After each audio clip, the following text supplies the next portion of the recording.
Glad you could join us today on Earthfile. Welcome to the program. I'm Ayola Kasim. America pledged to cut its carbon emissions in half by the end of this decade, a drop of 50 to 52% by 2030 compared to 2005 levels, and aim for net zero emissions by 2050. The new commitments were announced in the context of White House's first major diplomatic event on climate. That is the Leaders' Summit on Climate held on the 22nd of April.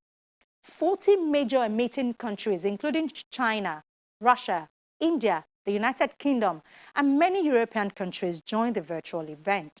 This is to signal to the rest of the world that America is back after its withdrawal from the Paris Agreement in 2020. But then, here is the question: can America meet its targets? I joined a group of journalists on a virtual tour to find out, and we'll look at that today on the program. Do stay with us. The Detroit region is surrounded by hundreds of lakes and miles of rivers and streams, but air pollution is a point of great concern for the motor city. Like other major cities, Detroit's air is contaminated daily by human activities, such as driving cars, burning fuel, and industrial manufacturing. This has prompted the composition of many groups dedicated to improving the environmental and economic health of the communities. The Office of the Environmental Justice Public Advocate was created by Michigan State Governor's Executive Order 2019-06 to serve as an external and internal voice to ensure environmental justice throughout the state. The office establishes and implements processes and reporting of environmental justice complaints and assists with resolution of issues. The Environmental Justice Public Advocate leads the state's interagency environmental justice response team. The Office of the Environmental Justice Public Advocate was created in the wake of the Flint crisis and to really prioritize environmental justice in the state. That same executive order transitioned what was the Michigan Department of Environmental Quality to the Michigan Department of Environment, Great Lakes, and Energy. In addition, there was the creation of an interagency environmental justice response team. So that body initially recommended several state departments to become part of the effort around environmental justice and really work to ensure that we had the opportunity to talk about environmental justice on a consistent basis with departments across the state.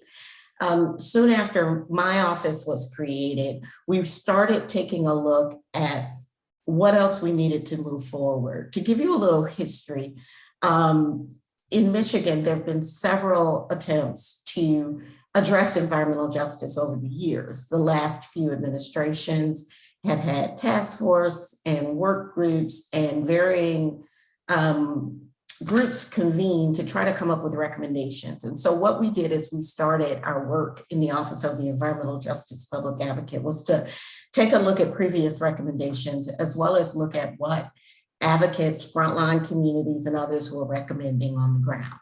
And so in that effort, we decided to take the recommendation to create an advisory council on environmental justice, the state's first.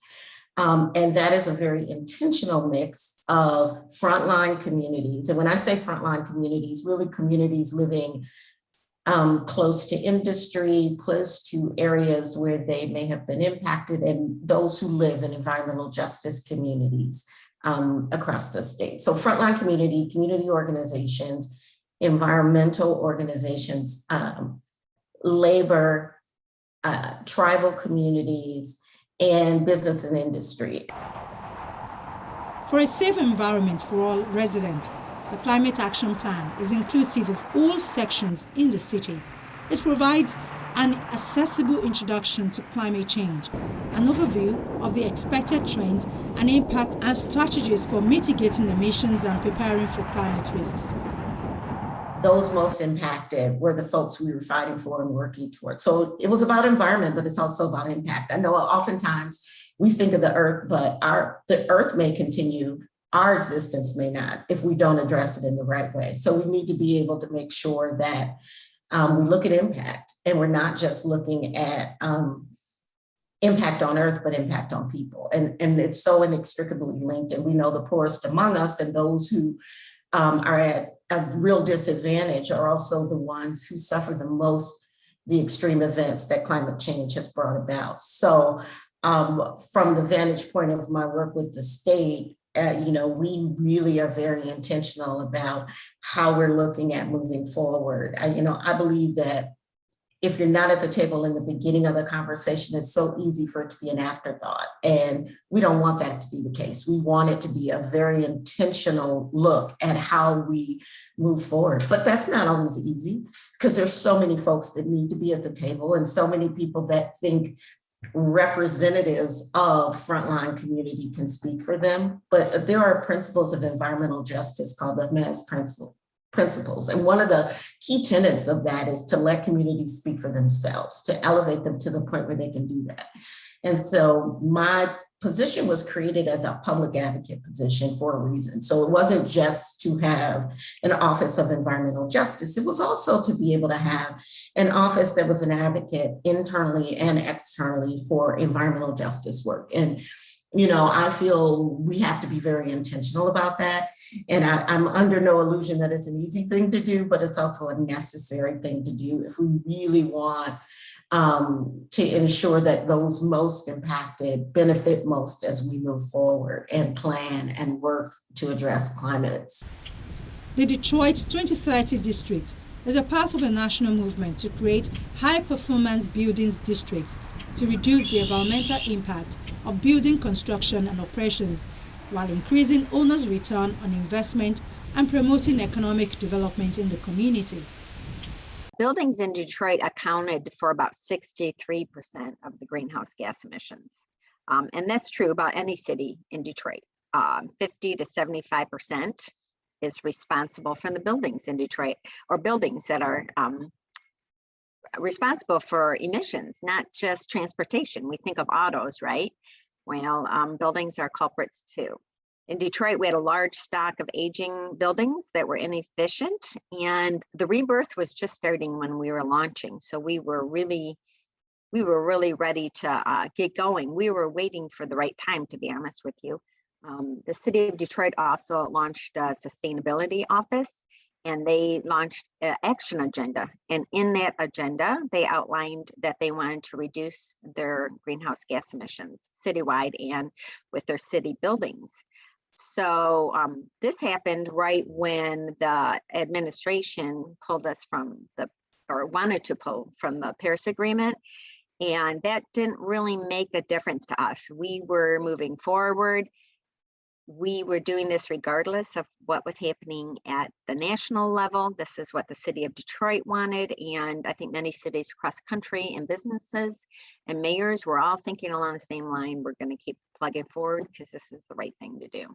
To achieve its objectives, it is working with individuals and nonprofit and profit-making organizations. Originally, when this effort started, it is to reduce energy and water consumption by 50% by 2030. Or if you're going to build a new building, have it be carbon neutral by 2030. We're not that far off from 2030 anymore, so we're not going to stop at 2030. We're basically trying to take an entire city of buildings and create a carbon-free atmosphere inside the buildings as well as outside the buildings, involving transportation emissions. So we're trying to reduce the energy and water consumption in these buildings by 50%. And we don't mean each and every building. We mean we take all of our buildings together and we aggregate their data that they send to us, that they share with us, and then we measure our reductions. So currently we have about 200 buildings in our program, and we're working for them to share their data with us through Energy Star Portfolio Manager, and then we can track our reductions. DTE Energy set a goal of reducing carbon dioxide emissions from electric generation by 40% from 2010 levels by 2030, which is why it says it is participating in a number of regulatory and voluntary initiatives. Our background in renewables goes back to just before 2000 time frame. where we entered the renewable energy to gas business. And in the time since, we've grown the portfolio significantly. In 2008, the state of Michigan passed a renewable portfolio standard that required all of our energy, electric energy, be generated from renewable resources. And then in 2016, that was amended to increase to 15%. Also included in the 2016 legislation was a voluntary renewable program, which allows us to sell and our customers to purchase renewable energy directly in an amount that they wish to achieve their own goals and objectives. And to date, we now are the second largest voluntary renewable energy program in the United States. It was reported last year that Detroit's Office of Sustainability released its Sustainability Action Agenda, which outlined 43 items, many of which look to address Detroiters' immediate needs. A coalition with the city's Sustainability Office and other partners worked to create the Detroit Climate Strategy, which has a heavy focus on reducing utility bills. We have kind of this disparity where we have large building owners in Detroit and they have the funds that they need and they go out and they do that. We have net zero energy building in Detroit. We have large venues and museums that do a phenomenal amount of work in this area, including TCF Center that's on our waterfront. It's a green building, it's a LEED building.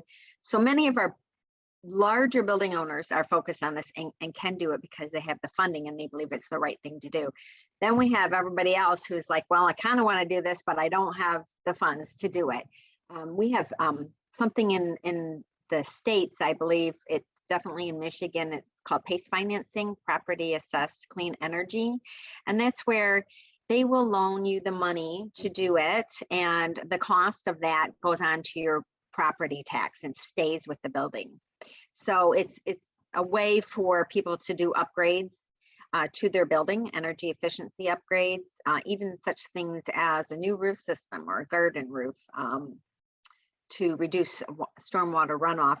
And this PACE financing will give them the funds, but then it just goes back in a payment back to for their taxes and stays with the building. So they don't have this big outlay of money. We also have other programs like Michigan Saves, which is really dedicated to giving loans at a very low interest rate. And our utility company also offers incentives to help our buildings do this. They offer all kinds of incentives for them to install, better lighting and water fixtures and whatnot. And Michigan Saves teams up with them. So like I said, it's a team effort. As far as regulations and ordinances, we don't have anything in Detroit. Detroit's problems and solutions, it is reported, may not be as dramatic as other parts of the country. But because of its entrenched poverty and legacy of pollution, their effect, it is said, would be felt all the same. Meanwhile, the United States government, since rejoining the 2015 Paris Agreement to tackle climate change, has enlisted an all-of-government approach to deliver on a campaign promise to decarbonize the United States economy by 2050. Even 1.5 degrees has damages, but above that, they're much worse. The costs are much higher.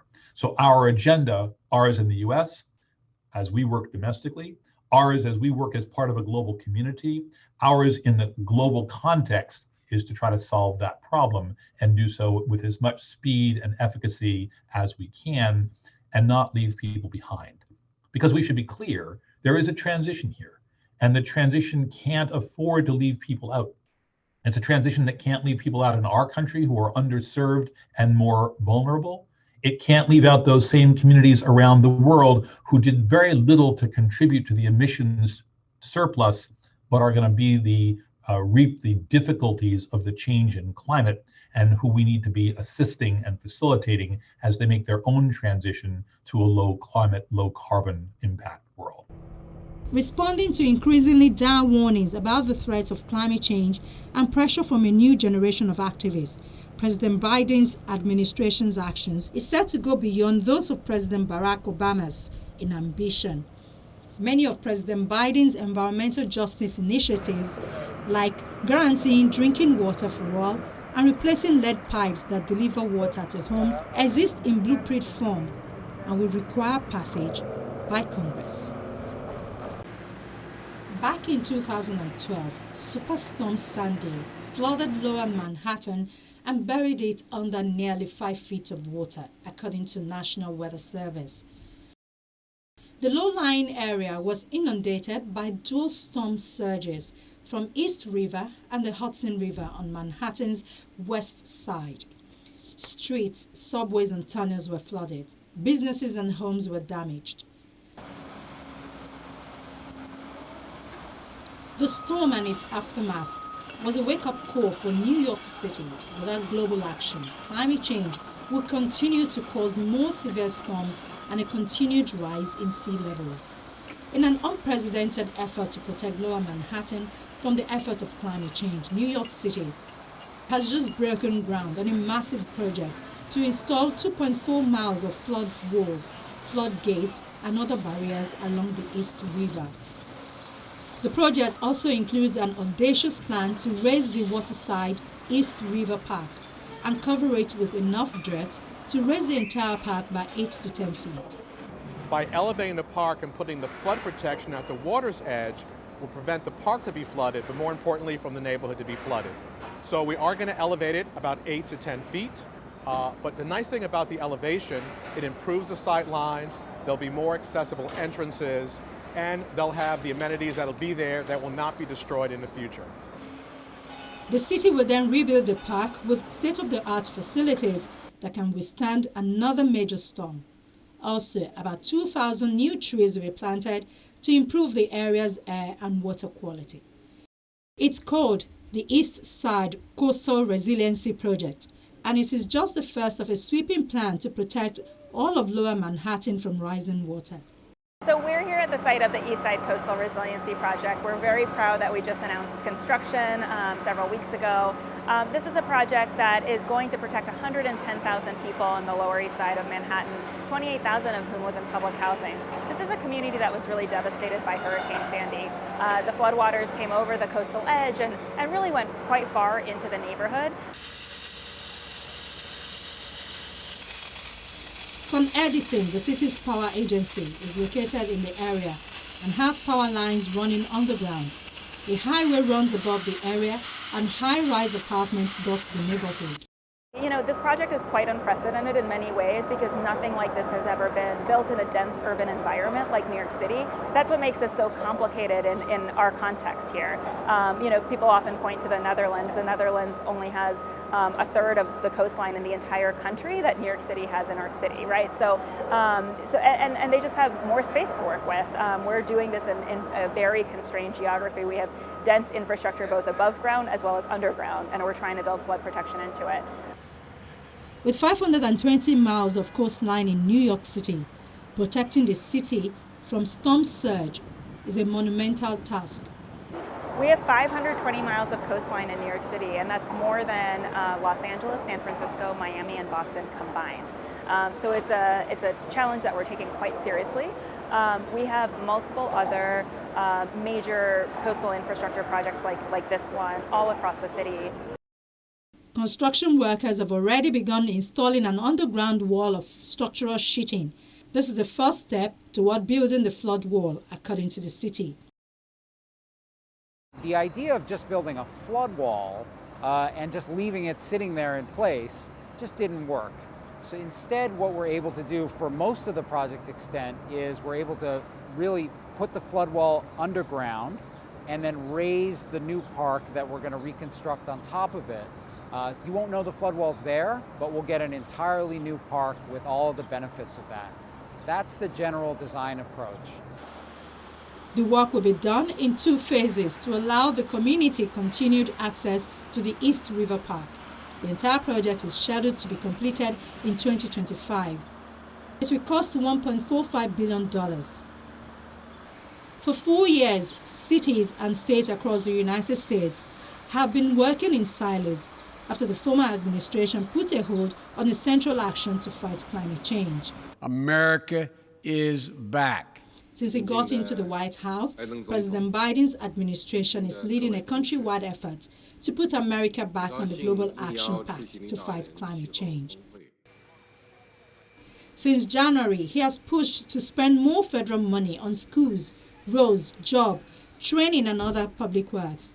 He's touring the country canvassing for storm hardening projects that invest in dams and levees that are a potentially popular ideas in coastal states increasingly threatened with extreme weather that scientists blame on climate change.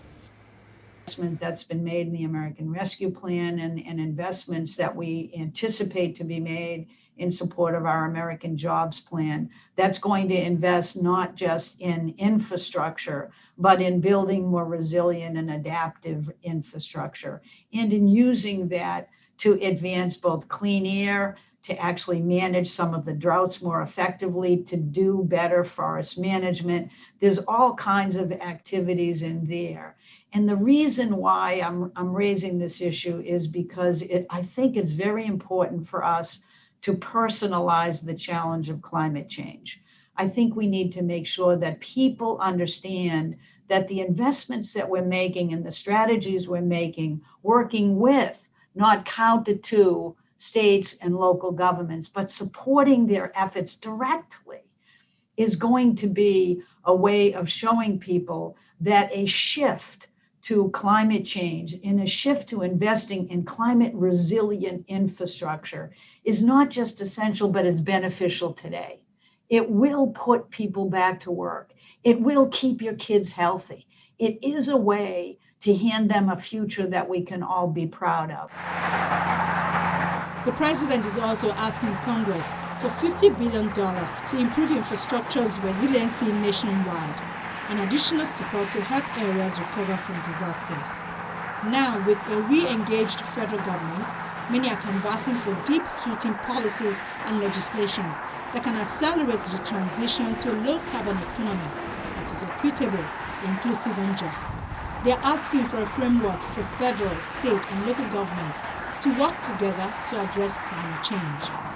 The president is very committed to an investment strategy as well as a regulatory strategy that we will always be using to address direct health consequences, like with utilities, and move forward with car standards. Part of that is going to allow us to grow the technologies and manufacture them right here in the United States, which we want to do again, and is going to put people to work. So I think it's a healthy tension we're feeling right now, and in fact, a growing partnership with states and cities. It is not the area in which I think we're going to fight about the investments.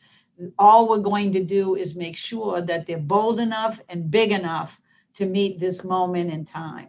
So I'm very hopeful that this is not a point of contention, but it is really just a point of continuing to invest in our country again and what we need to keep our kids healthy and our future safe. As the world's largest economy and the #1 historical emitter, the United States carries enormous influence as to whether climate challenges can be successfully addressed. Climate change continues to ravage all corners of the United States, resulting in massive economic, public health, and environmental damages, and public and political support for bold action has increased markedly in recent years. Climate experts are calling for investment and innovative solutions across all sectors in order to prevent the worst effect of climate change.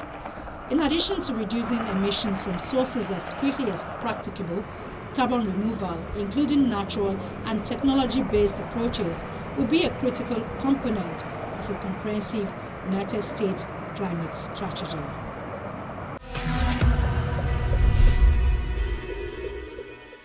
That's our program for the week. We hope to be back with you next week. In the meantime, our inbox Earthfile at Channels TV is available for your comments and your questions. From me, Ayola Kasim, and the Earthfile crew here in Lagos, it's bye for now.